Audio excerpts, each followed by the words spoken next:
Till the nations fight and the army goes rolling along.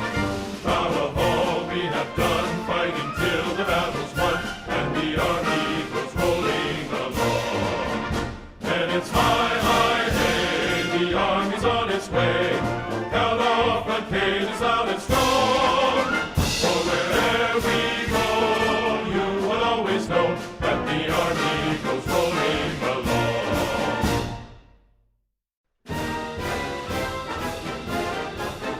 First to fight for the right and to build the nation's might, and the army goes rolling along. Proud of all we have done, fighting till the battle's won, and the army goes rolling along. And it's high, high, hey, the army's on its way. Count off the days on its run. For wherever we go, you will always know that the army goes rolling along.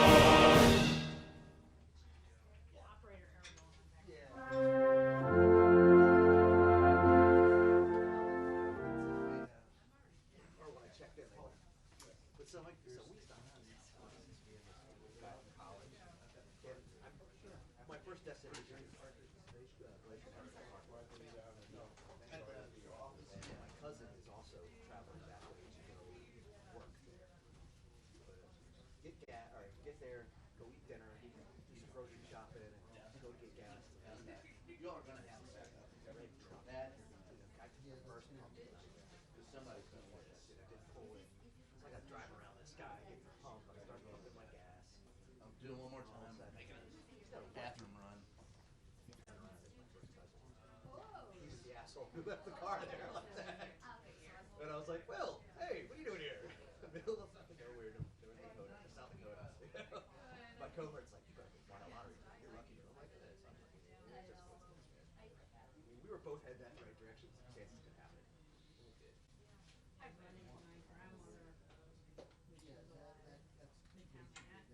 Yeah, really, the middle. Oh, I love that. I love that shit. Many neighborhoods from where she lived, and I lived on Long Island.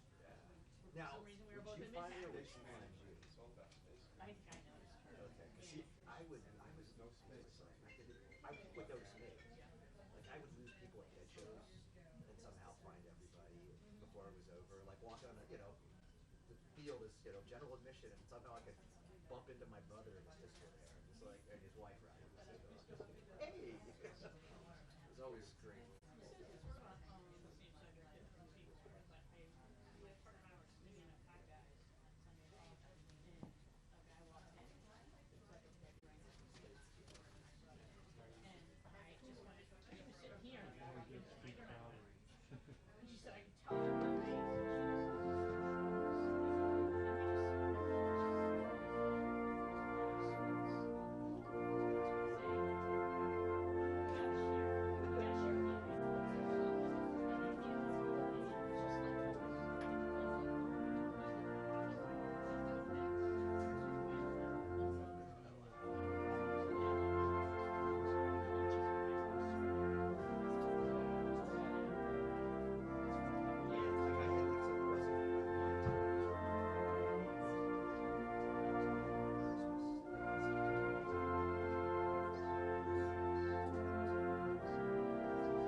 All right, folks, welcome. My name is Jenna from Golden State Times. I'm the host of the stream. As you guys can see, the White House press briefing is getting set up right now, and we are in the White House press briefing room. This is live footage as we await for Sarah Sanders. This is the first press briefing by Sarah Sanders of the month of November. I guess they do this once a month now. I guess they do it once a month because the last time there was a press briefing was on October the 29th, right before Halloween. And now it's on the 28th or today's the 27th of, what day are we on? Yeah, we're on the 27th.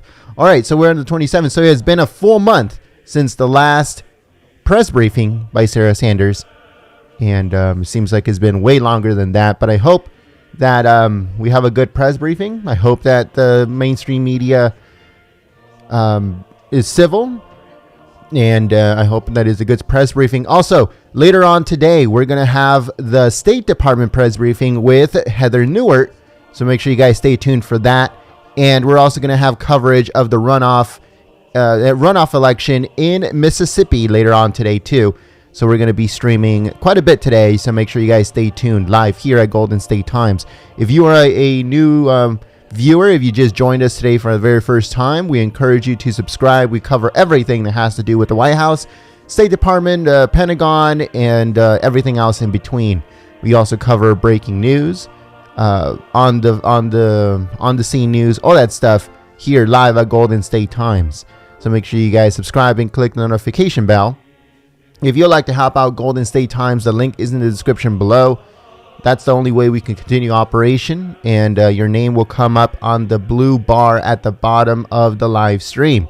Where you guys see producers, that means that you guys help us produce these live streams, and your name will be coming up at the bottom of that ticker, or on that ticker at the bottom of the page, as a thank you for your contributions on PayPal, Super Chat, anything like that. So thank you so much for all of your continued support. And we hope that she comes out soon. Thank you.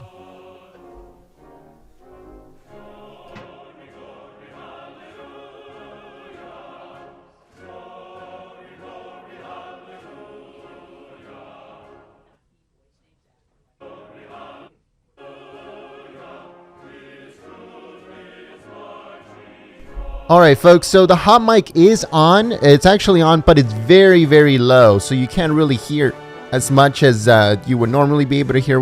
They're trying to fix that situation because we know that how much you guys like the hot mic, and we want to hear into what they're actually saying. We might pick up something that they might say that they don't think nobody's listening, you know. So the hot mic is low right now. We're trying to fix it to get the volume a little bit higher. But let me know in the chat, would you guys like to listen to music? Or you guys want to hear the hot mic even though it's really, really low? And you can kind of barely hear it, but you can hear some stuff. So if you guys want the hot mic, press 1 on the chat. Thank you.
Thank you. I feel amazing.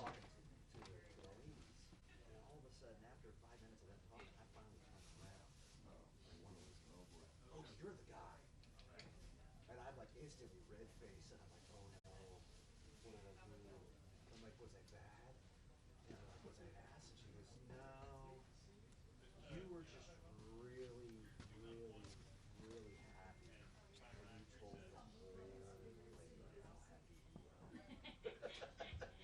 Everyone knows about Nate's wedding that you're going to. I was like, oh, I guess. All right, folks. So we are leaving the hot mic. Let me know if this is too loud because I don't know what happened to my microphone. But we're leaving the hot mic on. And again, it's a little low right now. We're trying to fix that situation where we can make the hot mic a little bit, the volume go up a little bit more. But the hot mic is on right now. Please share this live stream on social media. You can also share it on Facebook, Twitter, Gab, any of those. If you guys share it on Facebook or Twitter, we'll give you guys a quick shout out as a thank you for your continued support and for your support of Golden State Times. Again, if you guys would like to help us continue operation here at Golden State Times, the link is in the description below, or you can use the super chat feature. Your name will come up at the bottom of the screen where it says producers, because you guys help us create these, all your contributions help us cover all of these events at the White House and stuff like that, rallies and all that good stuff. So thank you so much. I remember when Reagan said he was worried that the Sandinistas could walk across the border in Mexico. So I was down there covering, and a station wagon full of Klansmen pulled up on the border in Laredo and said, "We represent 1,000 Klansmen. We're here to guard the border. We can be here in a moment's heartbeat." So these 10 guys get out of this two station wagons, and they're with their placards and they're posing.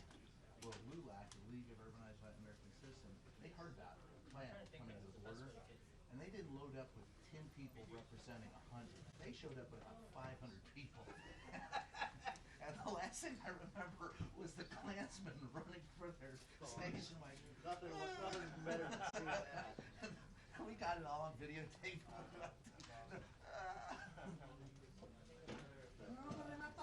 Oliver Stone made El Salvador. Remember you see that? I haven't. It's like it's the only movie that's ever done that I've ever seen about Hey now. what went on in Central America.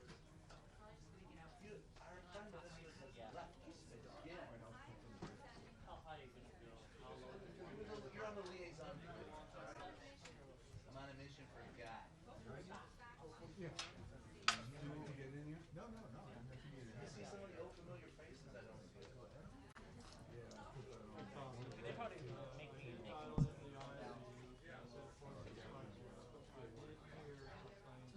So that when you put the camera down, 115 at least. the rest of the pistol. Right.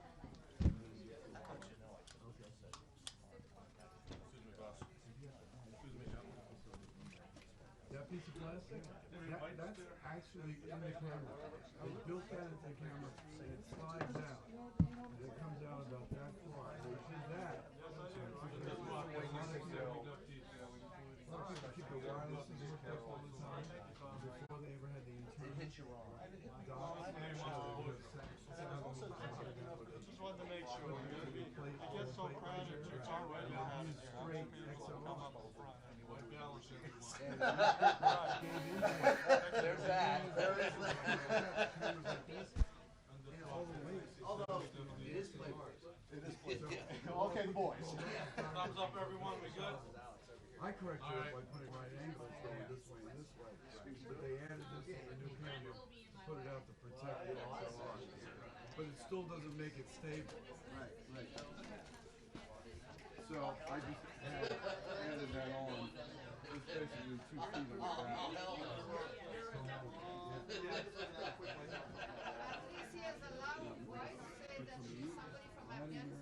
be back. If it starts without me, we'll just point your camera up somewhere. It's already pointed. I'll be right back. Hey, Thomas, John, White House briefing. How you doing, boss? Well, it all depends on your definition of on time.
She's about 15. 1, 2. Thanks.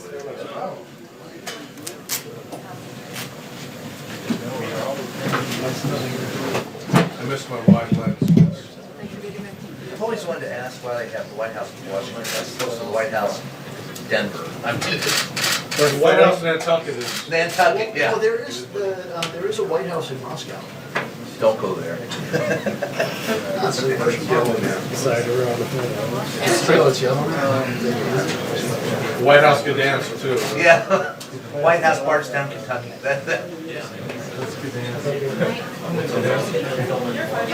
Let's dance. Hey, Justin, how's it going? Beautiful. Hey, Were you with open on your face like that? Say what? Everyone's summer vacation. Any copies of it again? Whole class. It was good. No wonder. It's like we're all here for our monthly meeting. Our monthly daily briefing.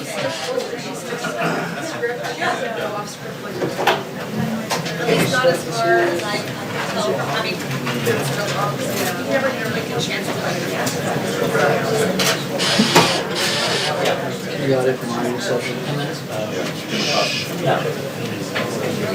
Not sure what's going to be there, but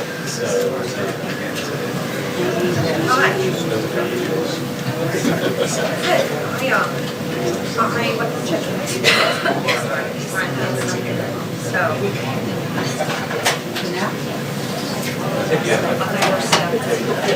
yes, you know, I'll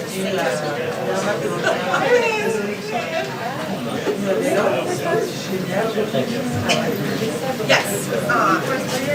I had just like some small instructions that I just had like review. They're all like A's.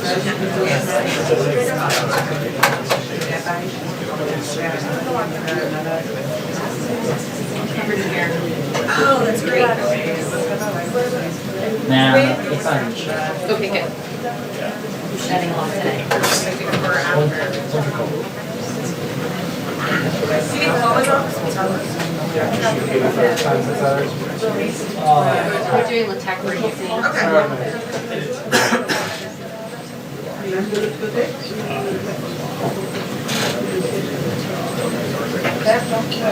Yeah, that's probably a good audience. What's going on with Let everything like everything coming in? Are we going to try to like get together today? So like I write about like having It's amazing the text you get when people see you're getting a focus slide on next to each other and that's how perfect.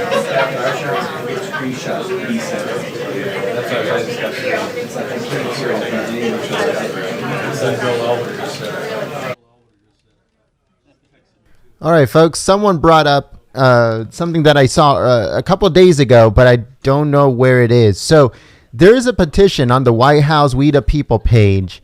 Those are the petition page on the White House website that states that they should put Alex Jones right next to Jim Acosta permanently. So get him a permanent pass to the White House press briefings and press conferences by the president and stuff like that. And they have to sit him right next to Jim Acosta. There's a petition, but I don't know where the link is. So if you guys know that link to that petition, send it to me. You can send it to me through DMs on Twitter or any other social media. You can send it directly to my email at gent, G-E-N-T, at goldenstatetimes.com. Send me that link and I want to check it out. Thank you so much.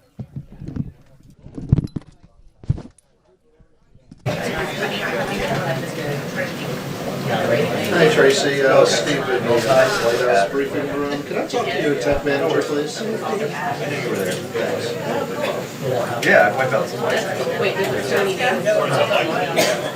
Hi Jennifer, this is Steve in the White House briefing room. I'm having some issues with the normal phone line that I use. You want to make sure that not And I was wondering if you had another line that I could call in on for the cuts position for BL.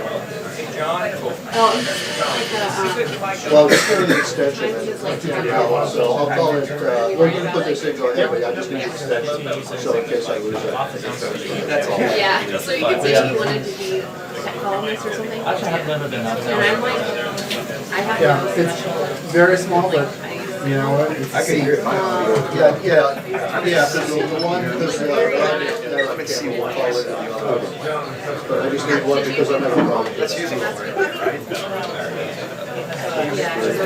I just want to say thank you so much to Anonymous88. Thank you so much for your support through Super Chat. So, like I said, you have to put... Well, give me a second here. So we're going to be putting your name at the bottom where it says producers because you guys help. You know, everybody that contributes using Super Chat, they help us continue operation here on YouTube. So your name will be coming at the bottom of the screen. Thank you so much. the power supply. Power supply.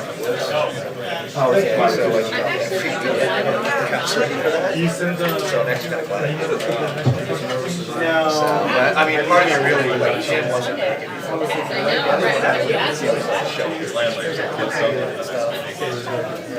That's what I hear, so next time that happens. Say what? What, say again? Oh, yeah. Oh, yeah.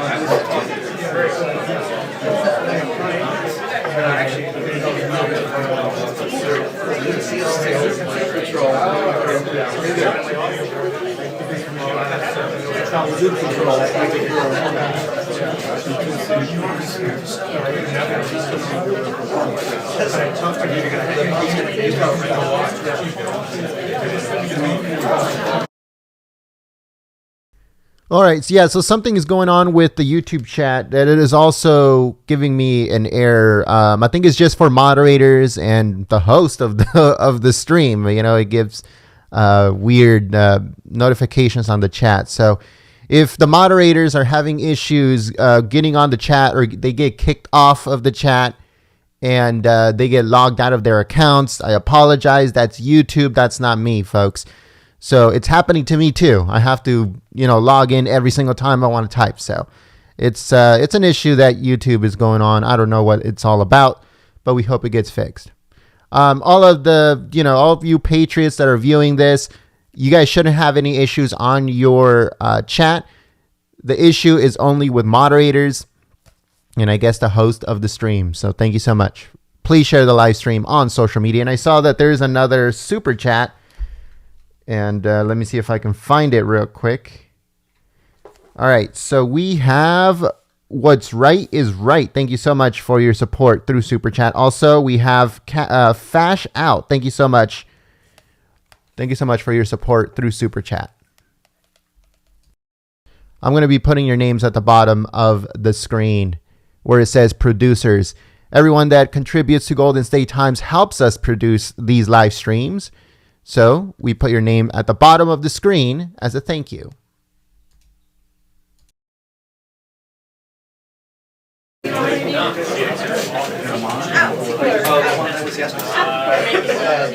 over there? Is there an NBC box over there, Brian? A large one? What do you want? A double-sized one. What do you want? Black? Yeah, I just wanted over by that first chair. That's great. I never watched that show.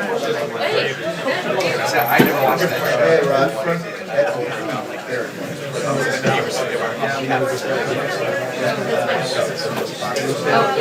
Oh, we do?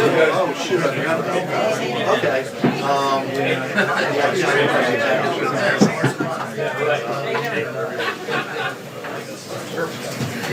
All right. Well, let me work my way. Oh, it's excellent. I should know. All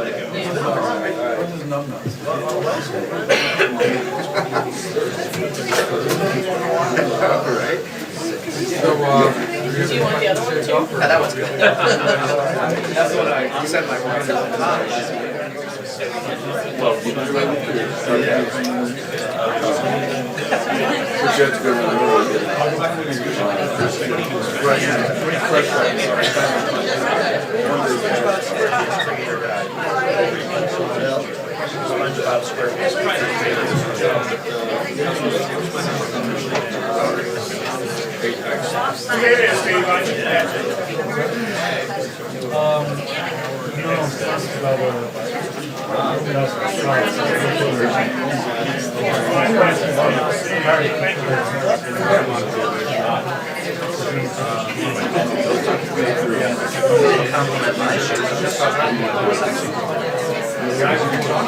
I'm crushed.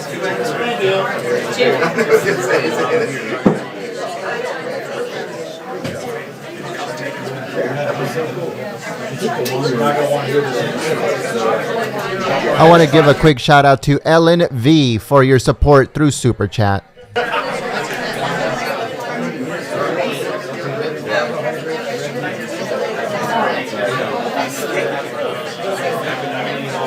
I want to give a quick thank you to Dawn. Thank you so much, Dawn, for your support on Super Chat.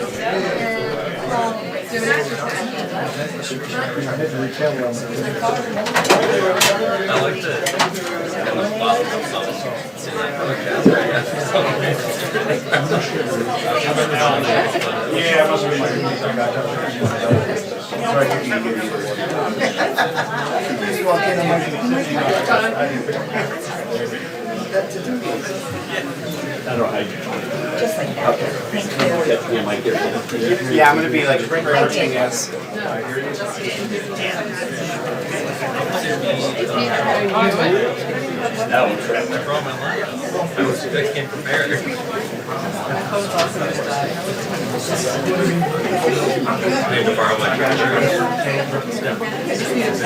Yep, I got you. Oh no, Okay. yeah, plan on it.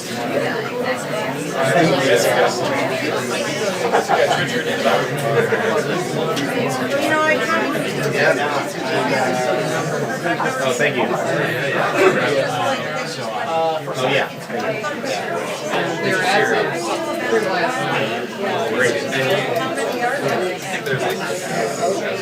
Hey.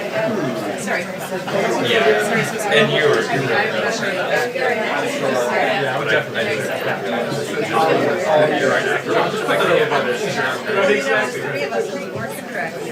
Thank you. We put that up for your feet. Hey, if anything I can do for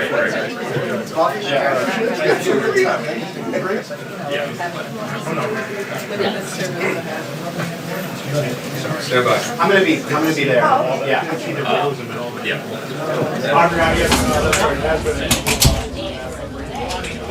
Everybody figured out where to go. As you mentioned, there are several topics that are expected to come up. And I think first among all those topics,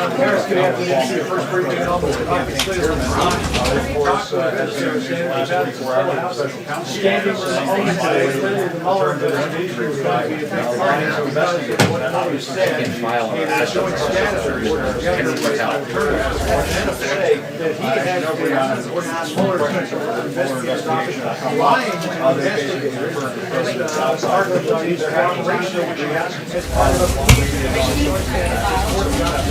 special counsel says what she has to say, and of course, so much of this federal trial lying to federal authorities about the president's counsel which was the U.S. and Mexico, and response to severe gas on some of the migrants. It does not agree with the governor's section 4.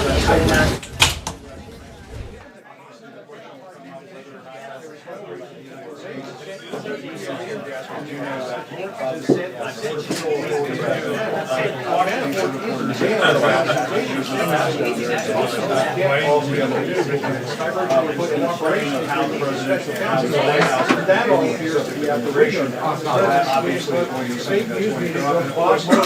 you said, Brianna, this decision by General Motors started shutting down plants. The president was just saying yesterday that he's very disappointed in that decision. Would like to see that GM do more and more jobs into some of those states that he cares so much about. That bill that comes down, of course, in 2016 on election night. And so I suppose that will come up. Of course, is this special election down in Mississippi, Senate race down there. The president had some very weighted rhetoric that he said last night from at a couple of rallies. One Democrat, Mike Espy, sort of being out of place down in Mississippi, despite the fact that his family has been investigated for a very, very long time. I think that is a question will also come as well as whether or not the president defends some of this rhetoric that we've seen from Republicans down in that race, and whether or not the White House will continue to stand by her. The president said yesterday he doesn't believe it. All right, so I want to give a quick shout out. I know there's a lot of people talking at the same time. Give me a second here. All right, so I'd like to give a quick shout out to Greg. Thank you so much for your support through PayPal, and I'll be putting your name at the bottom of the live stream as a thank you for your support. Again, at the bottom of the screen are all the names of people that are helping us out continue operation here on YouTube through Super Chat or also through PayPal. We call them producers because they're literally helping us produce these live streams. So thank you so much for your support. If you'd like to help out Golden State Times, the link is in the description below or on Super Chat. Thank you so much.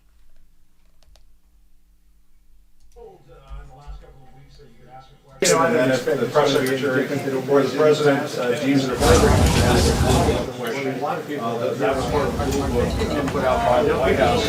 Almost immediately after they put that out, you saw the president taking multiple questions from reporters, multiple follow-up questions from reporters. We haven't really seen Sarah Sanders take a whole lot of questions from reporters outside of her appearances on conservative media outlets, and so it'll be interesting to see just how he handles that rule book that she put in place when she comes out here, hopefully in a few moments. We also believe we're going to hear from the National Security Advisor, John Bolton. He may be taking some questions in advance of the president's trip down to Argentina for the G20 summit. Of course, a lot of questions for John Bolton in terms of what's happening in Ukraine right now, and some of these hostilities between Russia and Ukraine. I think that's going to be a big topic. At the very least, the chief economic advisor, perhaps John Bolton as well on the national security side. So, absolutely. I want to give a quick thank you. I want to give a quick thank you to Mark Garcia. Thank you so much, Mark, for your support through Super Chat.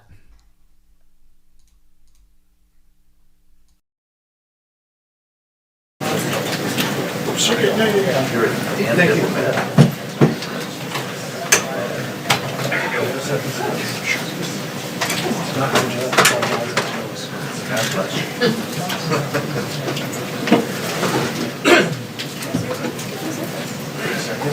Who's right there? Perfect.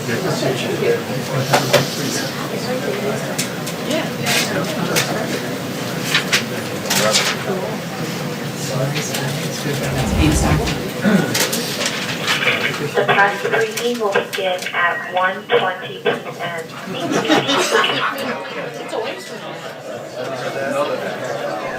All right, folks, so I'd like to give another quick shout out here to, we have Don Rivera. Thank you so much, Don, for your support through Super Chat.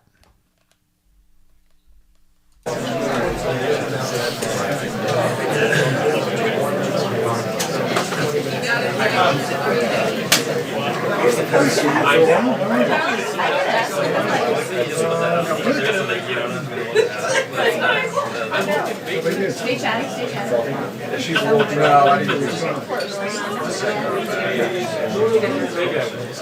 My sister came down from Canada.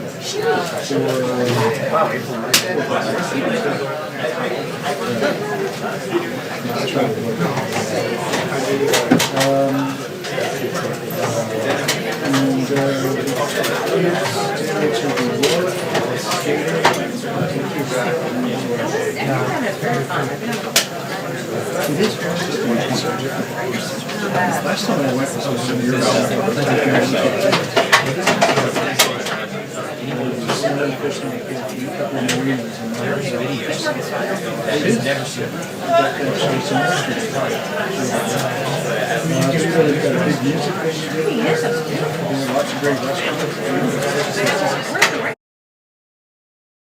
All right, folks, I'd like to give a quick shout out to Marilyn. Thank you so much for your support through Super Chat, Marilyn. Your name will come up at the bottom of the screen.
What do you have to go for those that are on the cost?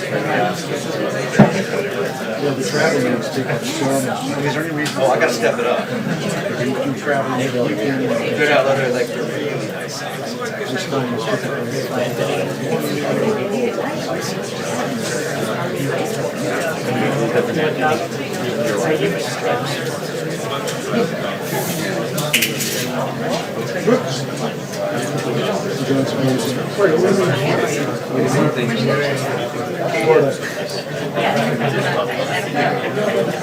no, I had to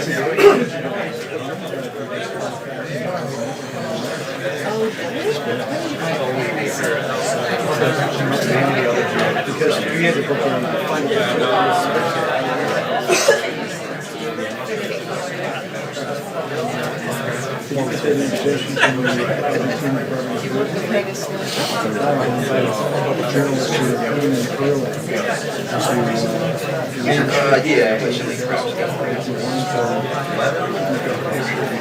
I've been to her biggest problem.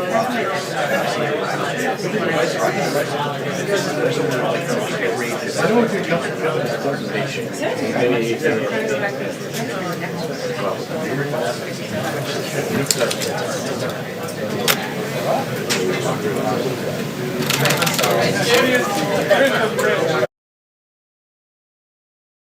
All right, folks, right before it starts, please share the live stream on social media, on Facebook, on Twitter, on any of those. That helps us out a lot. So thank you so much if you've been sharing. If you haven't yet, please share the live stream on social media. That helps us continue operation. Also here on YouTube, as YouTube keeps censoring us. But if you guys can please share the live stream, that would be amazing. Also, don't forget to click the thumbs up button and say hello on the chat if you haven't yet. That helps us out a lot too, believe it or not. If you guys share the live stream, click the thumbs up button, and say hello on the chat, then YouTube has no choice but to recommend this to more people on YouTube. So if you'd like to help us Red Pill people on YouTube, then please share this live stream, click the thumbs up button, and say hello.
You're stuck here.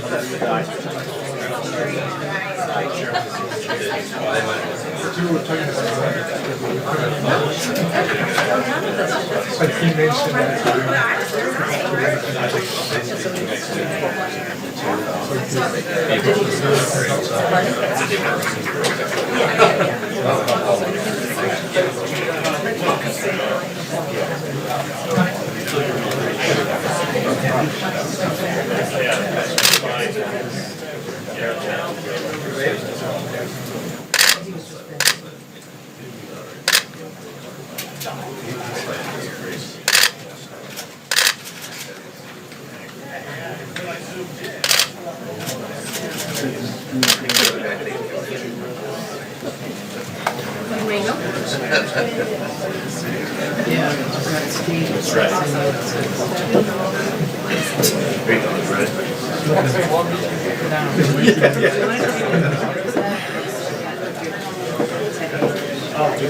Oh, yeah.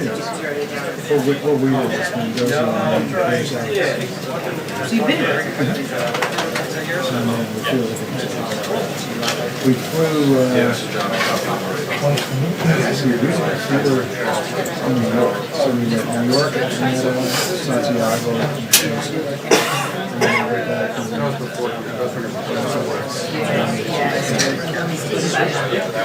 It's not. Where I found without numbers, I put in that's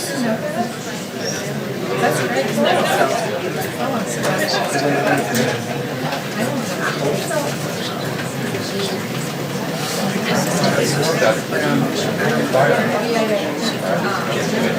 Coming up to 30.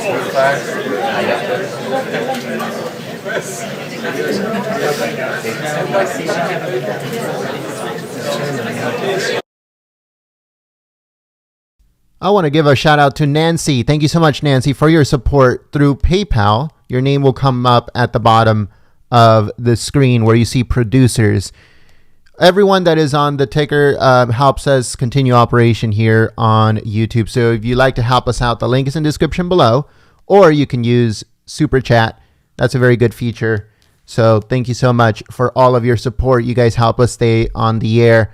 And also everyone that is sharing the live stream helps us continue operation here on YouTube. You guys do a lot, and you guys cannot believe how grateful we are for contributing and for also sharing the live stream on social media.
Oh, which has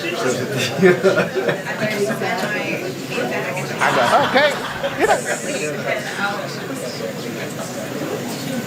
also have her eating Thanksgiving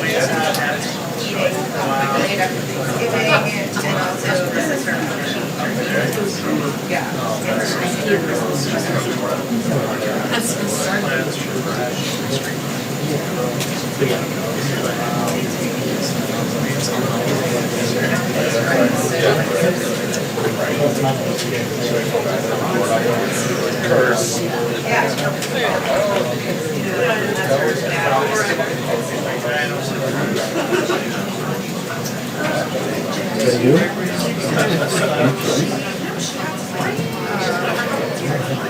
Oh, we.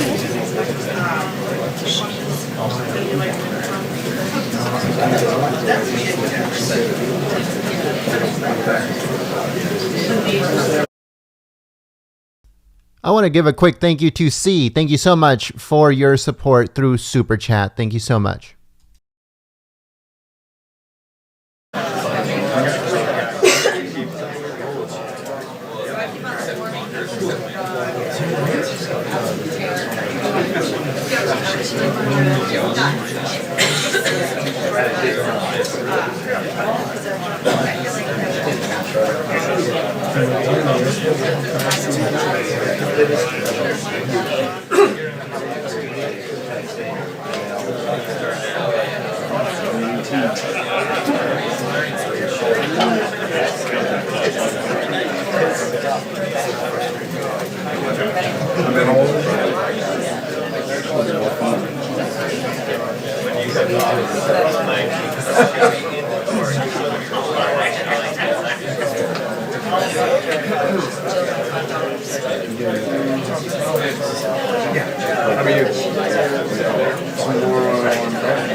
So you're flying back Monday night?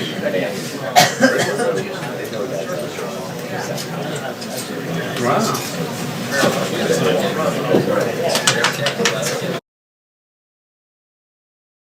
I want to give a quick shout out to Bob K. Thank you so much, Bob, for your support through PayPal.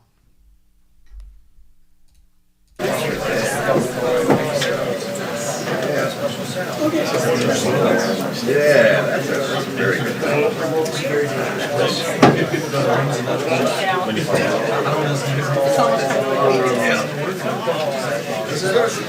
Yes. Well, until we get the next. Until they say. Until they push it to they'll 3. begin at 1:25, so he graduates. It's like, You know. we got to set up early just to early bird special or something. Yeah, I'm just like, I'm not going to run it. I want to give a shout out. I want to give a shout out to Patricia Stevens. Thank you so much, Patricia, for your support through Super Chat. That's good.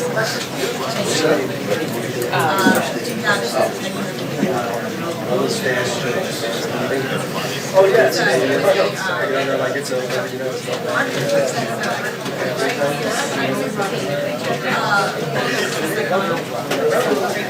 Too much jocularity over there. Can you read?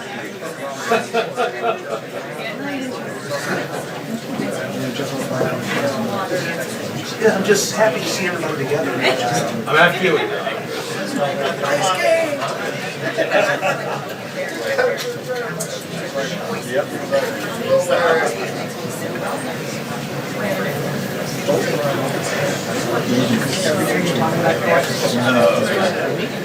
Finally, we'll want to decide what to do. I'm gonna have to break down and get some.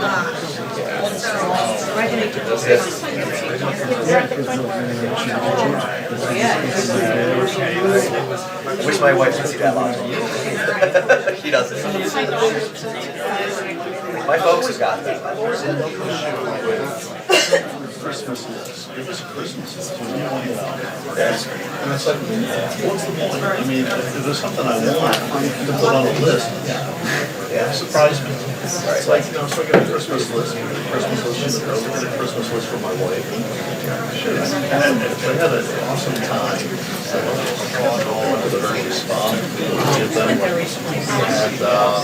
I have it as a breakout, but Yeah, I mean, they're there today, they're gathering, talking about it. This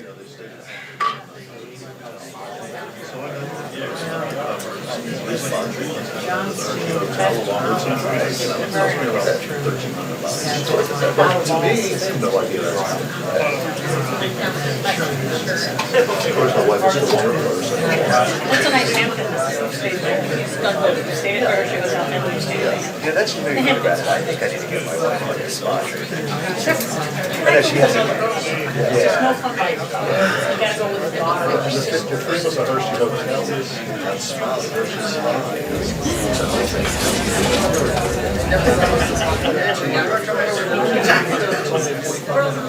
They have like aromatherapy in the fancy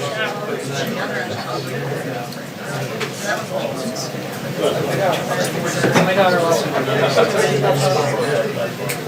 We actually went last Friday for her birthday.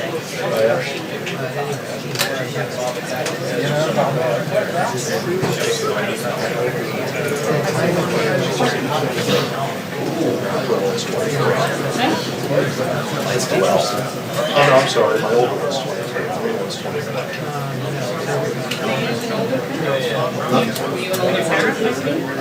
We had our first kid when we were 35. We didn't get married this weekend. Nice.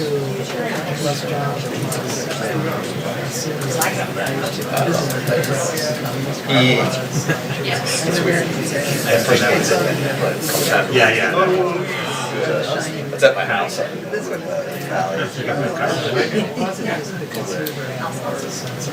But see, now that he's got the internet working, so it's like, nice. You play on your computer all day long.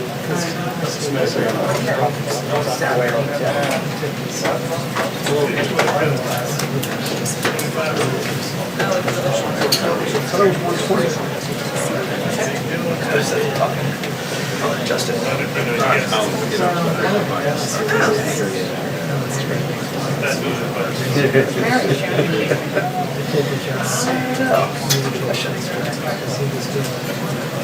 Maybe it's just not her rotation. No, you have to do Tuesday, Saturday. She should be here tomorrow.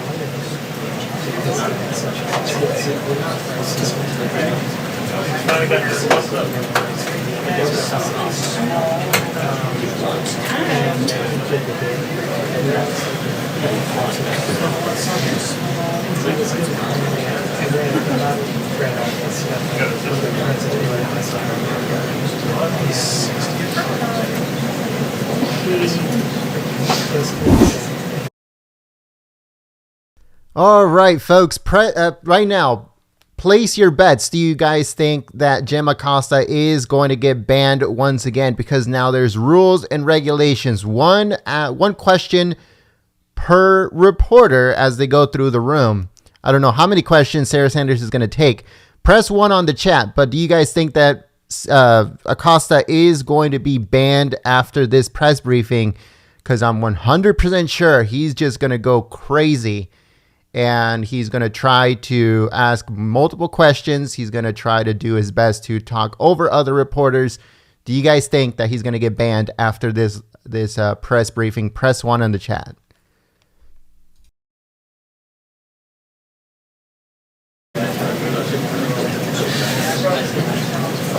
So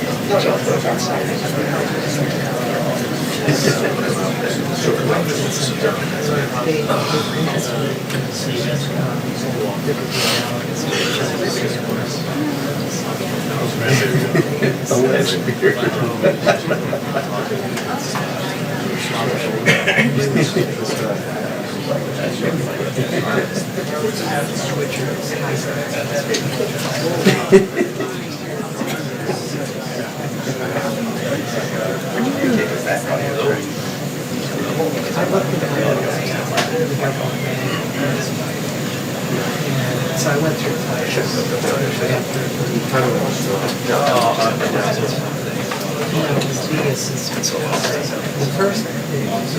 My granddaughter was in town.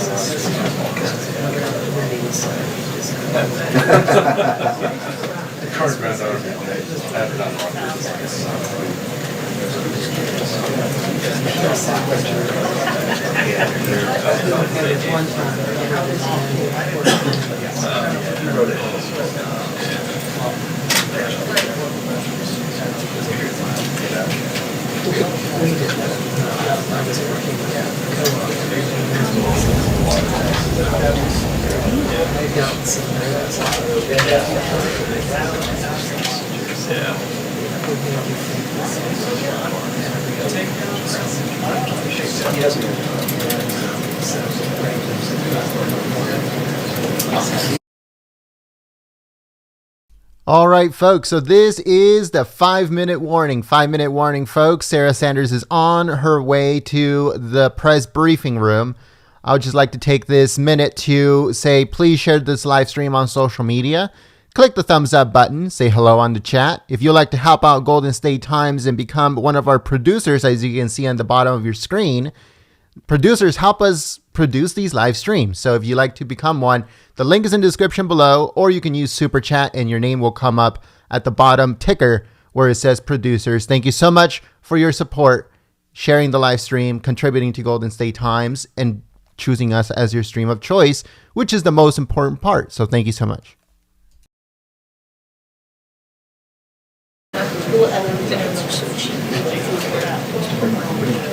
Well, the thing is I mean, it's like these guys just, turn on their computer, and they out. Yeah. I mean, if you go as long, what is that? These guys here, That's actually better.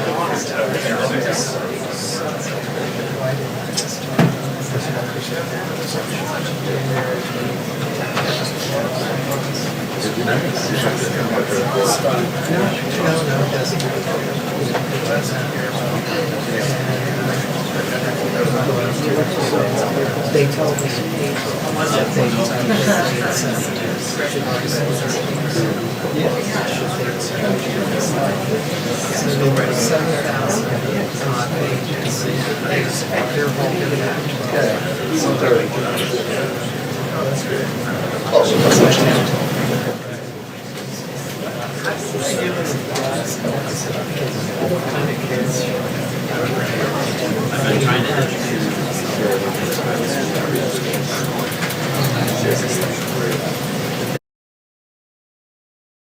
I want to give a quick shout out and a thank you to Laura Farmer. Thank you so much for your support through Super Chat.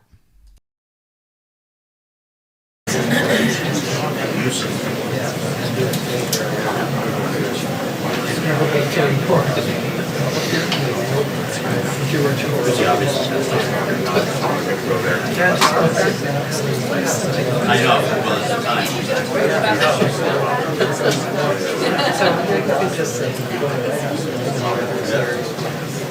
So we have to stop.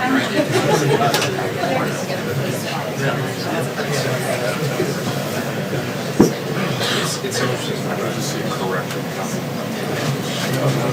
Well,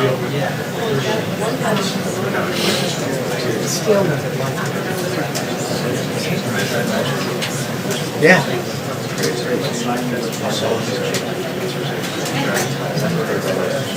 Well, this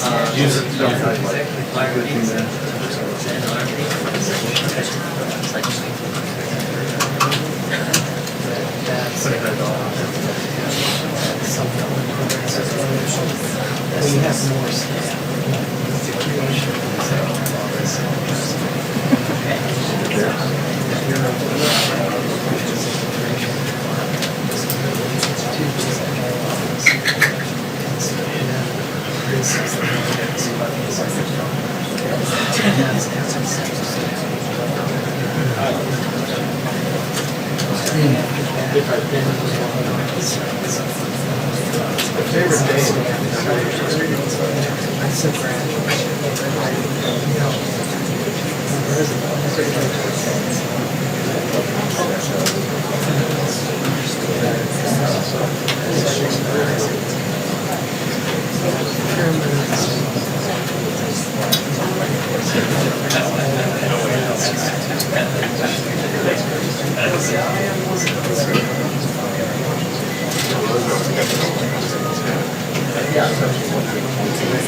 Here's Sarah. She's supposed to be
Good afternoon.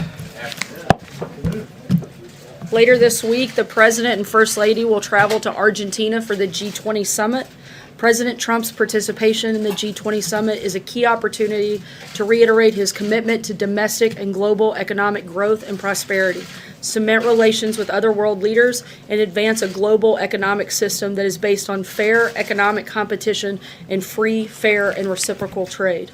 While at the G20, the President and the delegation will interact with many leaders, including bilateral meetings with the President of Argentina, the President of Russia, Prime Minister of Japan, and the Chancellor of Germany, and a working dinner with the President of China. To speak more about the G20 and what the President intends to accomplish, I'd like to welcome to the podium Director of National Economic Council Larry Kudlow, and following him, National Security Advisor Ambassador John Bolton. After the remarks, both will be available to take your questions on the G20 and other foreign policy news of the day, and then I'll be back up to take other questions on news of the day.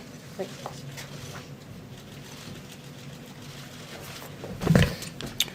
Thank you, Sarah. Thanks, everybody.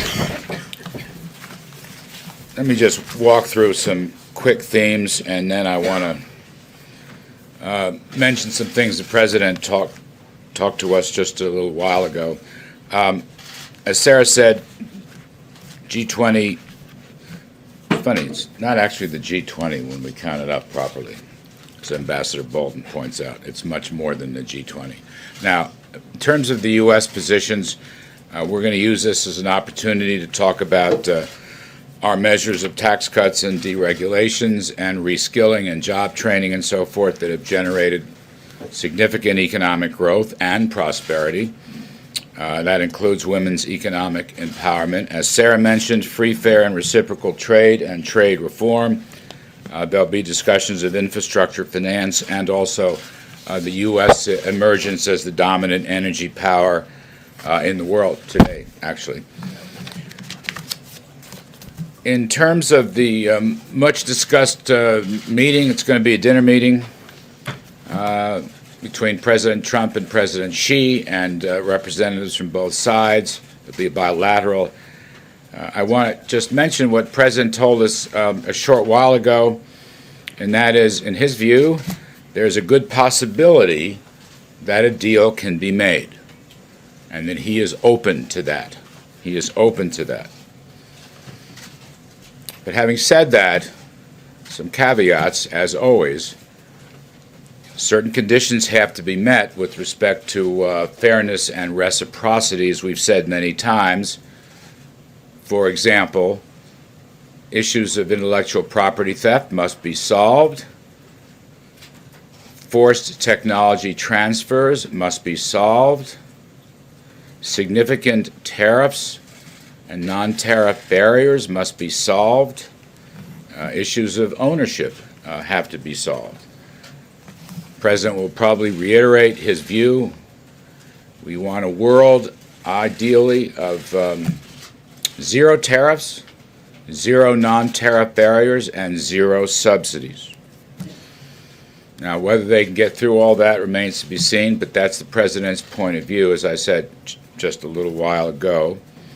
U.S. is coming to the summit in very good shape. Our economy is quite strong. It's growing at 3% over the past year. Second quarter was 4.2, third quarter was 3.5, perhaps be revised upwards. We have a very strong holiday season, so-called Black Friday, very strong. We've had tremendous investments, business investments, energy investments, oil prices and gasoline prices coming down. That helps consumers, of course. We're in very good shape. China, not so good. I'm not here to critique or second-guess the Chinese economy, but most observers believe China to be in a slump, whereas the United States is in a very strong, solid position going into this summit. However, again, to repeat, the President said there is a good possibility that we can make a deal, and he is open to it. But on the other hand, if these conditions I mentioned a few moments ago are not met, not dealt with, the President has said, look, he's perfectly happy to stand on his tariff policies, which 10% last $200 billion, scheduled to go to 25%. That's not a certainty, but that's the schedule. And he has said, as recently as yesterday, the day before, if need be, if things don't work out in this U.S.-China summit meeting, he will invoke another 267 some odd billion dollars in tariffs. That may not be the first choice. I'm just saying that is his view. If we can't get something done, and things have been moving very slowly between the two countries, until the President himself called President Xi and said, let's restart, let's try to get things going again. And then since then he's made positive comments about that. So we will see. As I said, the key U.S. goals is around growth and prosperity, and our economy is in good shape. Theirs is not. I'll just leave it right there. John, do you want to add stuff to that? Do you want me to take some questions?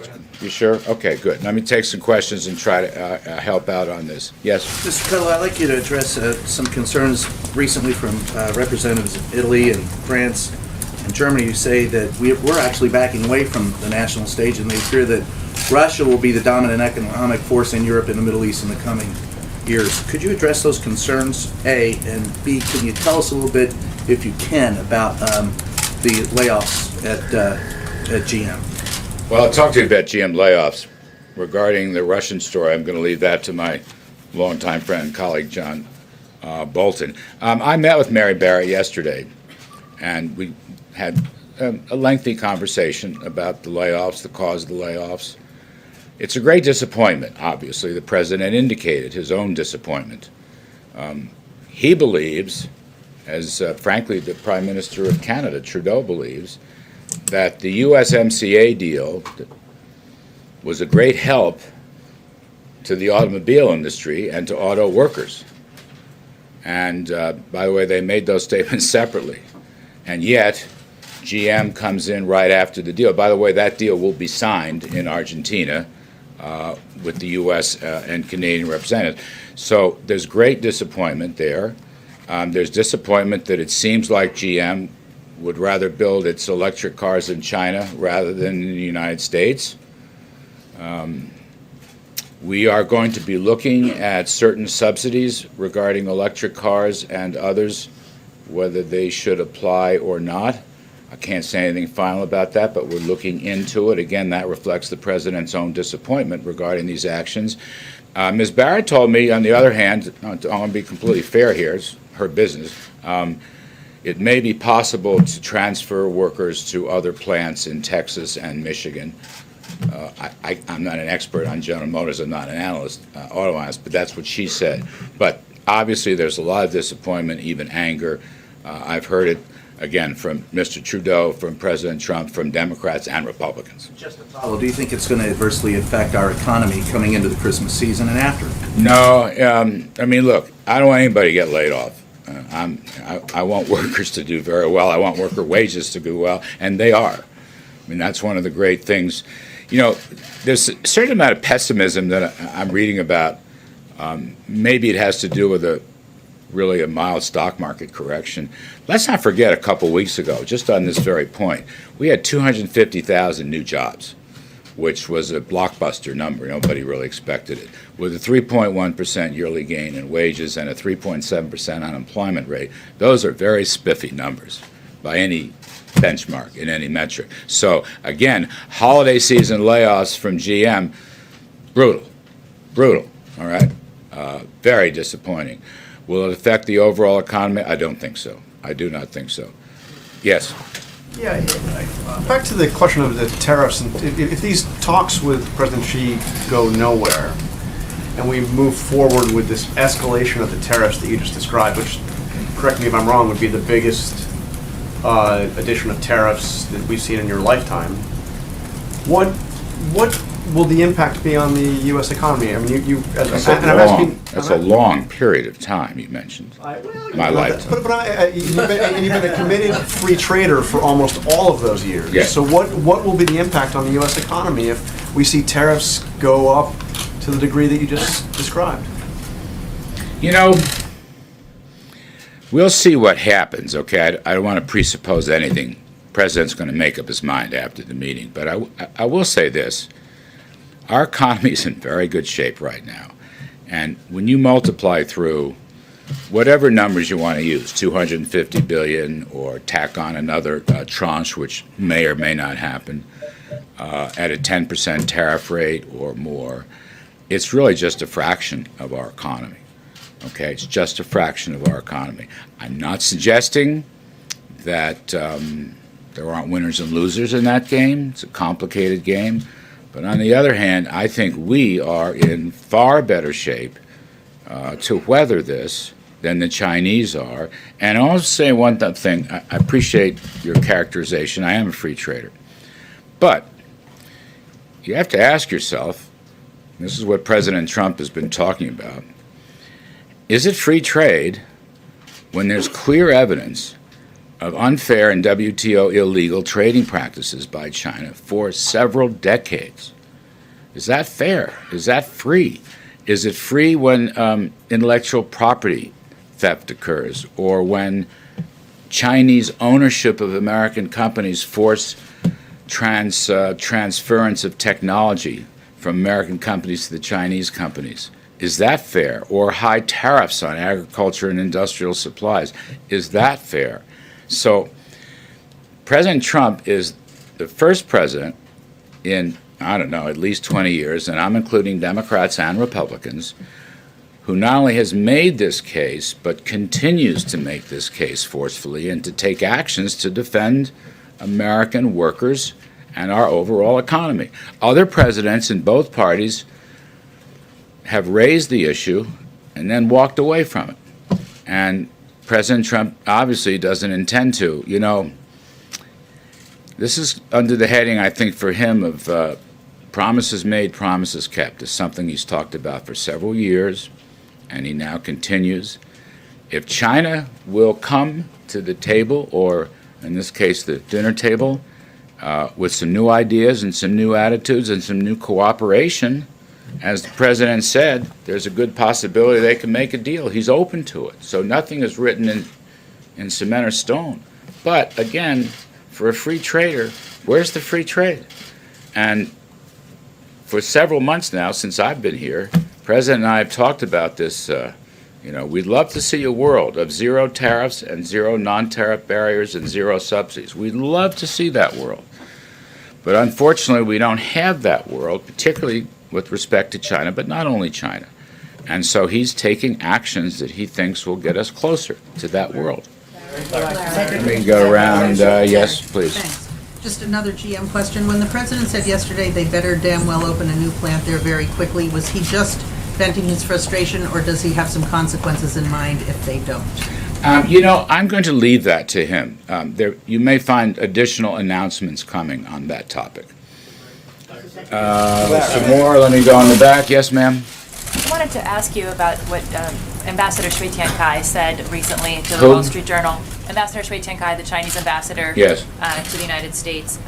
His thought was that there would be a real risk to the global markets if there wasn't a deal, that they could become fragmented as well.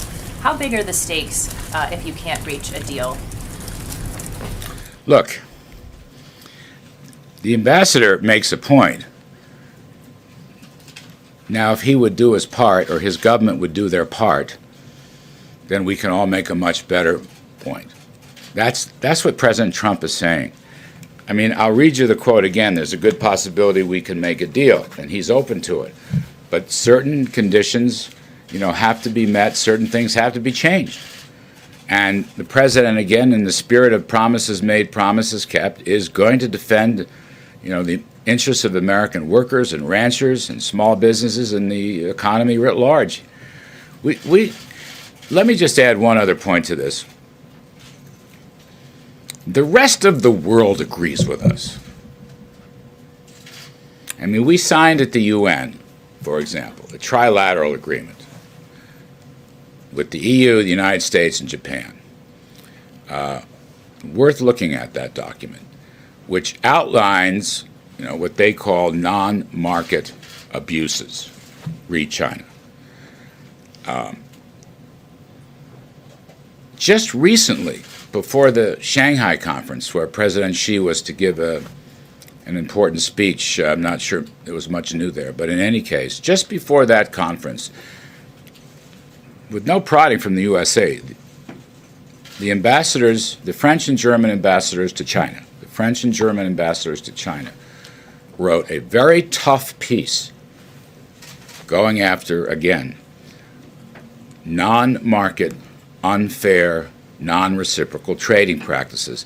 There is broad-based support for the American position here, which is China should change its practices and come into the community of responsible trading nations. They can do that, right? They're a major economy right now. It's not like they were 25 or 30 years ago. We would welcome it. The president has said he's happy to make a deal, but they have to take certain actions and give certain assurances. So, you know. You'll spend the G20 getting that support around your position from other countries at the G20? Oh, I'm sure we will. I'm sure we will. We have in many other forms. Just a couple more. I want Ambassador. Yes, please. Thank you. Thank you. Yes, he was talking to me. Tariffs are, in effect, a tax on imported products that are paid for by the consumer.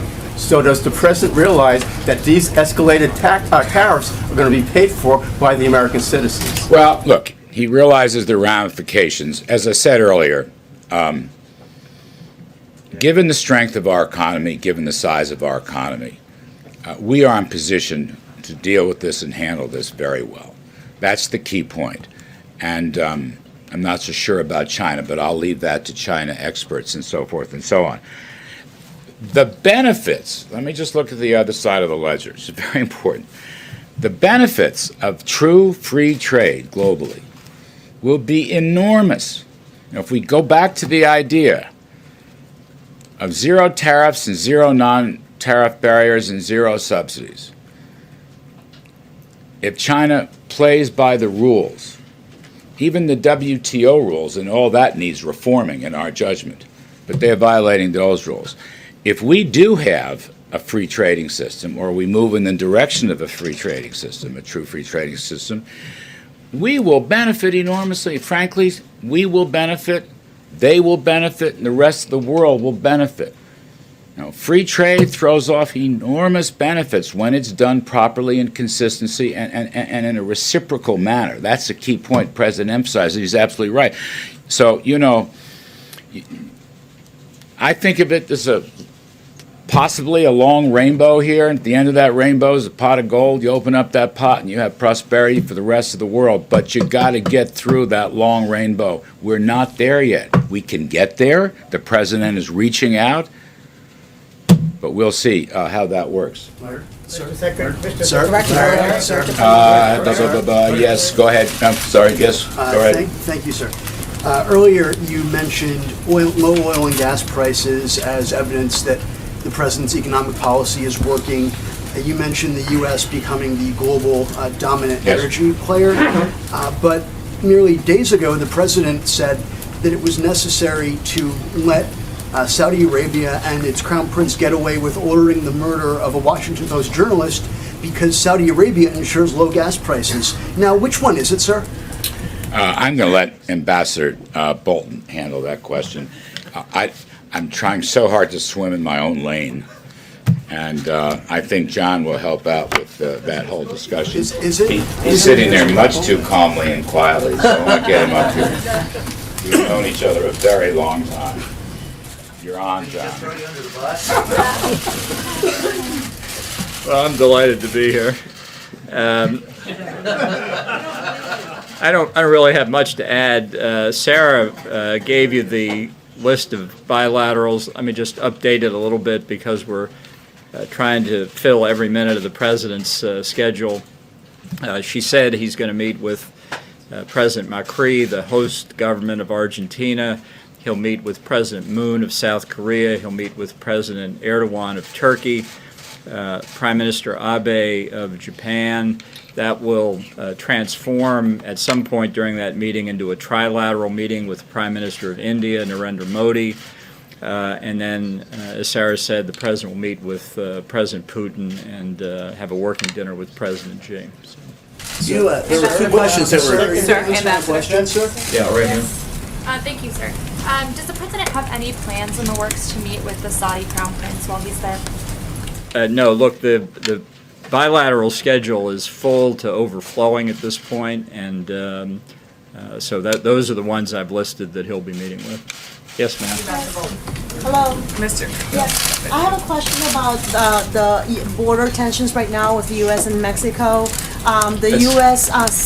Launched tear gas canisters into Mexican soil, and I'm wondering if you've gotten, if Mexico was given the go-ahead before that happened, and what is the U.S. doing to mitigate any tensions right now with the incoming López Obrador administration? Yeah, I don't think that's really a subject of the G20, but I can say that Secretary of State Pompeo, who will be attending the G20 and therefore will not be accompanying Vice President Pence to the inauguration on Saturday the 1st,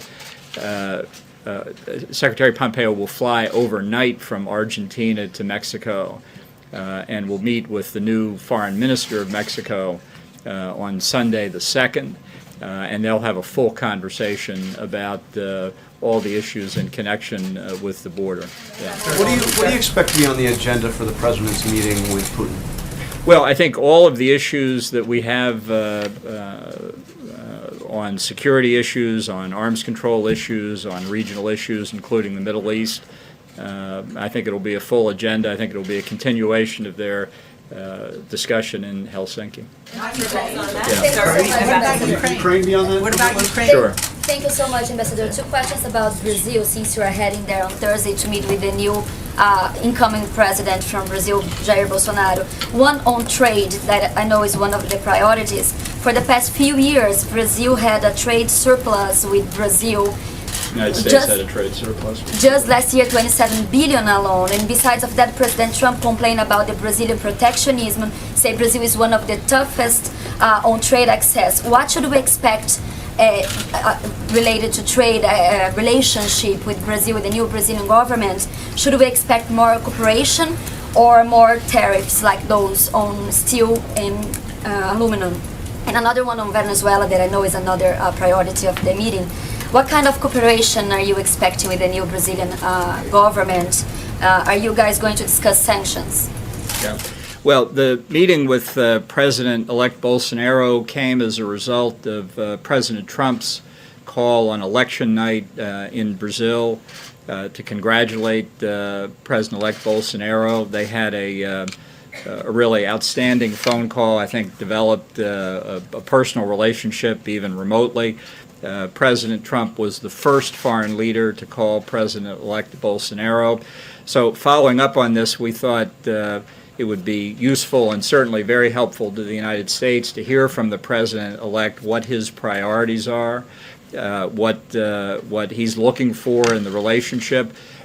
From the perspective of the United States, we see this as a historic opportunity for Brazil and the United States to work together in a whole host of areas, economics, security, and a range of others. So I'm really looking forward to hearing what the President-elect's priorities are, try and respond to him, try and tell him a little bit about what President Trump's views are, and hopefully when President-elect Bolsonaro is inaugurated on January the 1st, that the two leaders can really get off to a running start. So I'm just really there to prepare the ground for them. Ambassador Bolton, you tweeted earlier today about a case involving an American family that's being held in China. Is the president? Have you talked to the president about this case? What is he? If so, what has he told you? And will he bring this up directly at his meeting with Xi Jinping and expect the family to be allowed to leave before any trade deal is done? Well, I've discussed the question of American hostages and people wrongfully held with him on a whole range of subjects. I don't want to get into what his reaction was because I don't think those conversations should be public. But this is a matter of real concern to us, and I think given that the range of issues that President Xi and President Trump will be covering, it's entirely possible that that would come up. Yeah. Thank you. Back to that meeting with President Putin and President Trump. Will President Trump condemn Russia's aggression in Ukraine? Does the U.S. consider it an act of war? And has he spoken with either Putin or Poroshenko about what happened? Look, Ambassador Haley, in the very estimable position of UN ambassador, spoke for the United States yesterday at the Security Council, and we're going to stand on that statement. Ambassador Bolton, I just had a question about, you mentioned the bilap with the Turkish leader. They've been very critical of the U.S. position back in Saudi Arabia with respect to the killing of Jamal Khashoggi. Are you concerned that that will affect the relations with the U.S. ally? And wanted to follow up that audio intelligence of the killing of Jamal Khashoggi. Have you heard that tape? And does it conclusively point to the Crown Prince as ordering the killing of Jamal Khashoggi? And one final one. The briefing. I suppose you remember all these? I'll prompt you. Thank you. And finally, is it true the White House is blocking Gina Haspel from speaking to senators about that audio intelligence on Wednesday? So let me take the question of the tape first. No, I haven't listened to it. And I guess I should ask you, why do you think I should? What do you think I'll learn from it? Well, you're the National Security Advisor. You might have access to that sort of intelligence. Yeah. How many in this room speak Arabic? Yeah. Access to an interpreter? Well, you want me to listen to it? What am I going to learn from? I mean, if they were speaking Korean, I wouldn't learn any more from it either. The interpreter would be able to tell you what's Well, going on. then I can read a transcript too. So you don't think it's important to hear that as the National Security Advisor? I'm just trying to make the point that everybody who says, why don't you listen to the tape, unless you speak Arabic, what are you going to get from it? The president? Really? The president has spoken to our position on this issue. He's spoken very clearly, and that is our position. Now tell me the other questions. Gina Haspel from No, certainly. sharing information with members Certainly. of Congress. Go back here in the back. Mr. Bolton, could you go back to The man in the back. Okay, so the Argentinian authority captured two Hezbollah suspects last week, and Brazil probably is going to follow the American footsteps and blacklist Hezbollah also on terrorist list. And also Hezbollah is replying for the sanctions, the last sanctions, by blocking the formation of the new government. It's a quotation from Saad al-Hariri. So how will you put all this together? Is it going to be discussed in the G20 summit, Iran and Hezbollah influence in the region? Well, I expect in the bilateral meetings, depending on the country, that there will be substantial conversation about counterterrorism efforts where we participate together. That's certainly something that may well come up in Brazil with President-elect Bolsonaro, and I think it's one of President Trump's biggest priorities to extend cooperation against terrorism, whether it's Hezbollah or Hamas or others. So entirely likely it could be a subject. Yes, ma'am. Ambassador, going back to the Khashoggi issue, being informed about an issue is part of, I guess, what is in the scope of national security. We try to be. Right, okay. But in the midst of it, why not, I'm going to go back to that question again, sir. Why not get a translator to understand, to hear what happened? You could find out a little bit more than what they've told you by listening. People who speak Arabic have listened to the tape, and they have given us the substance of what's in it. And you trust those who've given you... I don't speak Arabic. I know, but a translator, you could hear the emotion, and a translator could help you understand what happened at that time to relate to the President of the United States and to convey to the world what happened. I'm very satisfied that we know what the tape picked up, and it was factored into the President's decision, and he's announced his position very clearly. As economic security, as national security, I think this should be in your lane. I was going to defer to Larry, but it's... Let me see if I can keep it in your lane if I could. The talks with China have been marked with intransigence and disappointment. Larry was talking about that at late this morning. This idea of some sense of optimism going into this Saturday night dinner with Xi, is it based on any notion that Xi is going to suddenly say, you know, this idea of intellectual property theft and forced technology transfer, protectionist tariffs? I don't know what we were thinking. It was a bad idea. Let's level the playing field and start anew. Well, I think President Trump has developed a very positive relationship with President Xi. They've met, they've spoken over the phone. Obviously, both leaders carry into any discussion like this their national interest. And I think it's instructive, and I think the Chinese side believes the same thing, to have the two leaders exchange their views in the presence of their senior advisors, and not with the expectation that at this meeting there'll be some substantial agreement coming out of it, but that there would be an indication, a kind of way ahead that the advisors could then pursue. And I see Sarah is so eager to be here to answer your questions. Mr. Fellow deferred. I was going to give him one more, but... Mr. Cudlow deferred a question to him. Could he answer the question that was deferred to him, please? Mr. Bolton. Bolton. I think he's already gone. As you know, the new president of Mexico will be inaugurated on Saturday to represent the United States in Mexico City. President Trump has asked the Vice President, Mike Pence, to lead a delegation that will include the Second Lady of the United States, Karen Pence, Secretary of Energy, Rick Perry, Secretary of Homeland Security, Kirstjen Nielsen, Advisor to the President, Ivanka Trump, United States Embassy Mexico City diplomat John Kramer, and Assistant Secretary of State Kimberly Breyer. Lastly, this morning we learned the sad news that 3 U.S. service members were killed and 3 wounded when an explosive device detonated in Afghanistan. The wounded service members were evacuated and are receiving medical care. We extend our thoughts and prayers to the loved ones of those killed and to those recovering. The United States is grateful for their service and forever in debt of their sacrifice. With that, I'll take your questions. Justin. Sarah, The Guardian's reporting today that Paul Manafort met with Julian Assange around the time that he was coming on board to the Trump campaign. Wondering if you know if that meeting took place and if you remain confident in the White House's repeated denials that no campaign officials were involved in discussions about the plans to release John Podesta's emails. Certainly remain confident in the White House's assertion that the president was involved in no wrongdoing, was not part of any collusion. The things that have to do with Mr. Manafort, I would refer you to his attorneys to address that. Sarah, given that the president said this morning that Robert Mueller is ruining people's lives, is he considering a pardon for Paul Manafort or for others who were prosecuted, have been prosecuted?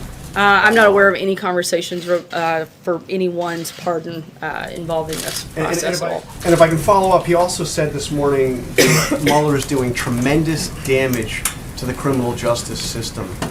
If that's true, is he considering picking up the phone, calling his acting attorney general, and saying, fire Robert Mueller? Look, I think that the president has had Robert Mueller doing his job for the last 2 years, and he could have taken action at any point, and he hasn't. So we'll let that speak for itself. He has no intent to do anything. See? Thanks, Sarah. Over the weekend, we saw some powerful images of children as well as adults who were affected by tear gas fired by U.S. officers along the U.S.-Mexico border. We've heard the president talk about that at length yesterday, but one thing we did not hear from him was any expression really of regret that there were children caught up in this. So I was wondering, does the White House regret the fact that children were affected by tear gas and that this situation took place, and is there an investigation underway to prevent this from happening again? Certainly, the White House would never want children to be in harm's way in any capacity whatsoever. However, that is why we are continuing to encourage people to follow the law and go to ports of entry. Law enforcement officials have used appropriate non-lethal force to protect themselves and prevent an illegal rush across the border. And let's also not forget that this isn't the first time that non-lethal force like this has been used. In fact, tear gas was used on average once a month during the Obama administration for very similar circumstances. In fact, they were actually for far less circumstances because they didn't have the same numbers in the mass rush that we're seeing in this caravan take place. Certainly no one wants women or children or any individuals to have this happen, which is why we've encouraged them to actually follow the law and go to ports of entry. Just follow up real quick on something that Ambassador Bolton mentioned when he ruled out a bilateral between the president and MBS. Is the White House ruling out any interaction between the president and the Saudi Crown Prince, and is he the equivalent of diplomatic timeout? I wouldn't say that we've ruled out any interaction. I know that the president's schedule is pretty packed and has a number of sessions that he'll be involved in with the G20 as well as a number of bilaterals. I don't think there's any time for us to add anything additional, whether or not there's some interaction. I'm not going to rule that out, and we'll keep you guys posted as that happens tomorrow. Thanks, Sarah. Yesterday in Mississippi at his rally, the president said, he asked a question about Mike Espy. He said, how does he fit in with Mississippi? I mean, how does he fit in? I guess suggesting that he doesn't fit in. I mean, Mike Espy's great-grandparents were slaves in Mississippi. What did the president mean by that? Due to the fact that that is an election that is taking place today, I'm not going to comment on anything that could affect anything taking place in Mississippi, and certainly happy to comment on that after today. John, Thanks a lot. the president's not guided by the Hatch Act.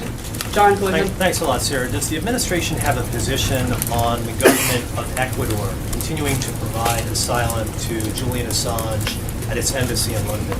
I'm not aware of anything official. I'd have to get back to you. Just one more on that, if I may, Sarah. Will you, from the podium, call on the Ecuadorian government to confirm whether or not some sort of meeting may have taken place between Paul Manafort and Julian Assange at its embassy? Certainly, we encourage the process to continue to play out, but I'm not going to get engaged in specifics of that case. President Trump has implied that a potential new deal with Mexico is a done deal, tweeting that migrants will stay in Mexico as they wait for their cases of asylum to be processed. How far along are talks with the new Mexican administration about the so-called Remain in Mexico policy? Those conversations continue. We won't have a final decision until the new government actually takes over, which will happen on Saturday. And on Monday, we expect the new foreign minister from Mexico to meet and sit down with White House administration officials and the Department of Homeland Security Secretary Kirstjen Nielsen and continue and try to finalize those conversations. Second question on Khashoggi, because tomorrow Secretaries Pompeo and Mattis will brief the full Senate on the murder.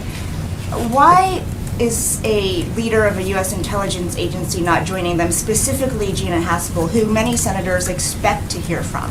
Ambassador Bolton addressed this. I'm not going to comment on behalf of the CIA director in that capacity. That's something I would direct you to them to answer. Sarah, I want to ask you about the climate assessment that your administration released last week. The president yesterday, when asked about the economic forecast, he essentially said he didn't believe it.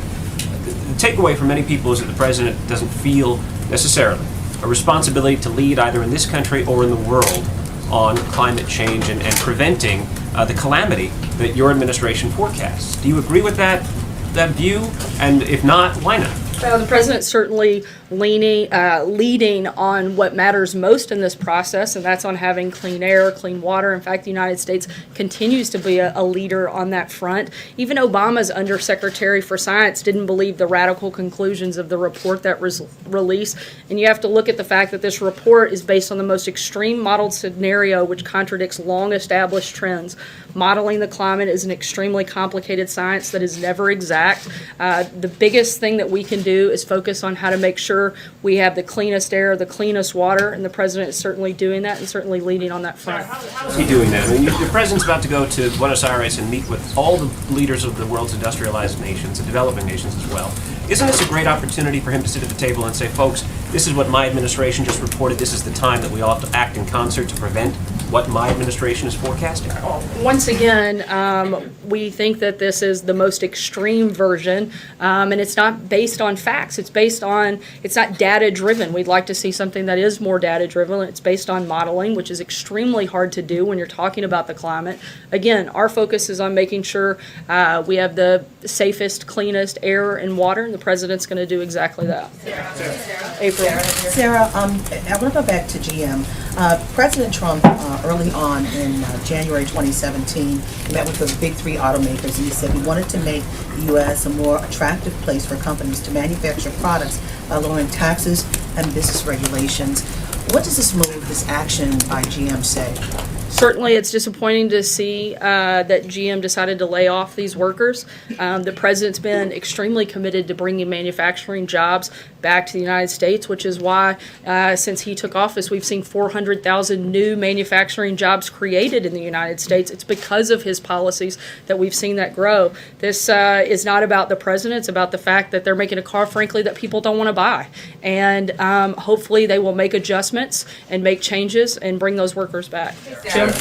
Sarah, getting back to Paul Manafort and the special counsel's office saying that he's violating the terms of this plea agreement by lying to investigators, would the president recommend that Mr. Manafort begin to cooperate, offer full cooperation to the special counsel's office?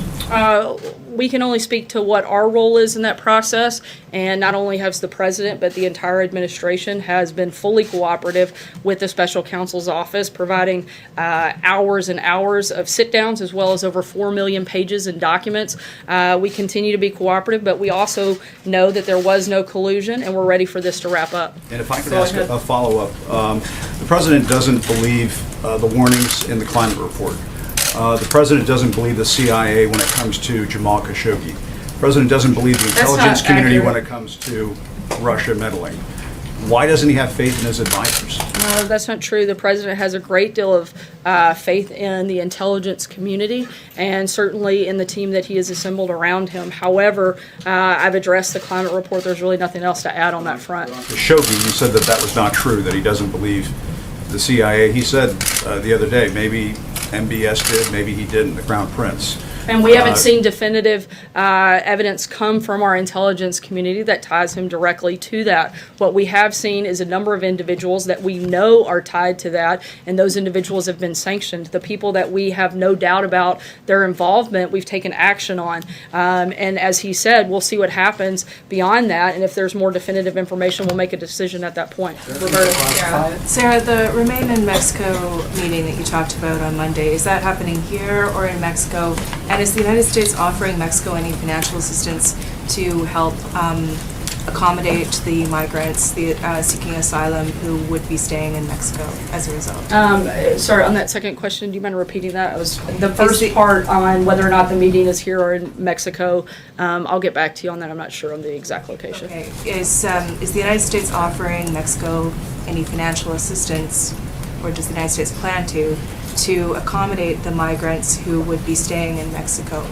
I'm not aware of any financial assistance, but certainly we'll keep you posted if I get that. Just to clean up on the bilats, you mentioned in your list a bilat with the Chancellor of Germany, but the ambassador did not. Has that bilat been canceled? No, it hasn't. I think he was just given additional updates on the ones that I didn't mention. John? So the president tweeted at length yesterday about the Mueller report, asking if it's going to show both sides. What are his concerns about any forthcoming Mueller report? And is that report is supposed to be delivered to no one else but the Attorney General? Is he concerned that it is going to become public without his knowledge? I don't think the president has any concerns about the report because he knows that there was no wrongdoing by him and that there was no collusion. So I don't think he has concern on that front. If he has no concerns, why is he tweeting so vociferously about it? Certainly, the president has voiced his unhappiness from the beginning that this has gone on, this ridiculous witch hunt for more than 2 years. Still nothing that ties anything to the president. We'd like to see it come to a conclusion. Peter. Thank you, Sarah. Does the president believe that the work of the special prosecutor, Bob Mueller, is illegitimate? I'm sorry? Does the president believe that the prosecutions, the indictments of Bob Mueller are illegitimate? I think the president believes that what I've said several times today and several times over the last couple of years, that there was no wrongdoing on his part, there was no collusion by his campaign, and beyond that, that's really all we can speak about here at the White House. Last question, Howard. Thank you. 2 questions for you. The president, as you're speaking, is tweeting that he is going to be considering cutting all GM subsidies, including for electric cars. Can you explain why he says that he thinks that would help American workers? Can you explain why that wouldn't end up backfiring, as we've already seen, and who the president has consulted and what the timeline is for this decision? I don't know that there's a specific timeline. As he said, he's looking into what those options might look like. The president wants to see American companies build cars here in America, not build them overseas, and he is hopeful that GM will continue to do that here. And Second the question for you is on Afghanistan. The president on Thanksgiving Day told U.S. troops that we are winning the war in Afghanistan, which contradicted what the chairman of the Joint Chiefs of Staff said, that it was a stalemate. Does the president today still believe, after what we saw over the weekend, that we are winning in Afghanistan, and why? Certainly, anytime you have a loss of life, particularly by an American service member, it is a horrific tragedy and something that no president wants to see, certainly not during their administration. And the president wants to make sure that the battle that we're fighting takes place there and not here. And he's going to continue consulting with his national security team and make decisions on how best to move forward beyond that. Thanks so much, guys. Have a great day. Did you all violate the Posse Comitatus Act?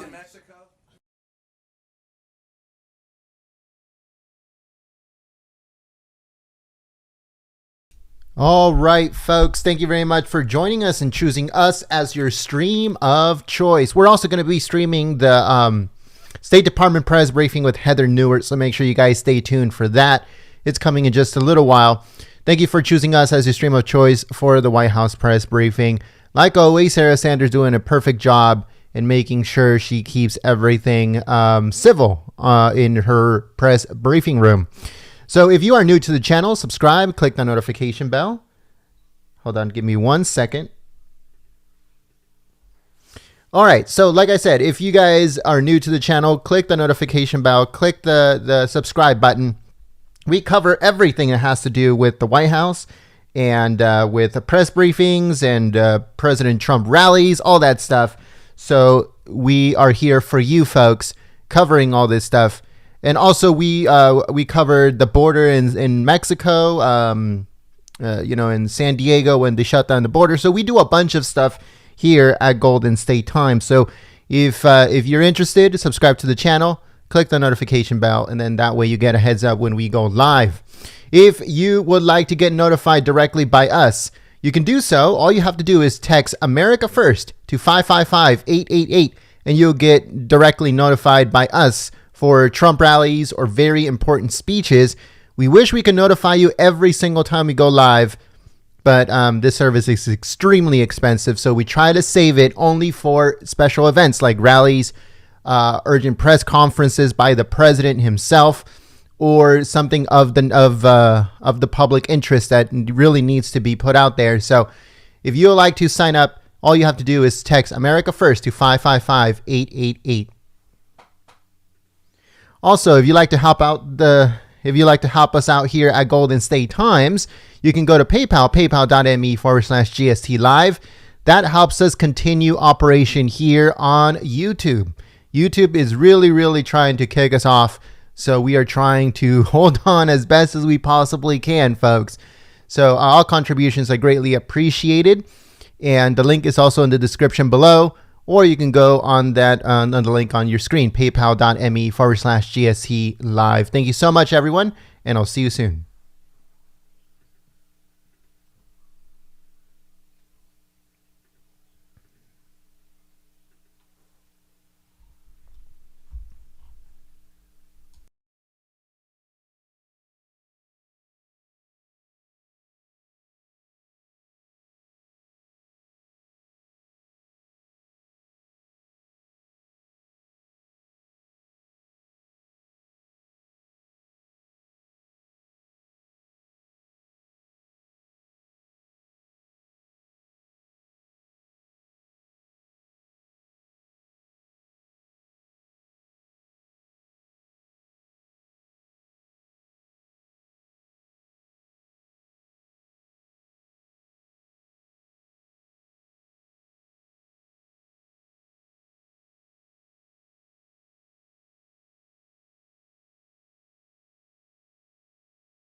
Again, folks, thank you very much for joining us and choosing us as your stream of choice. If you are new to the channel, subscribe, click the notification bell.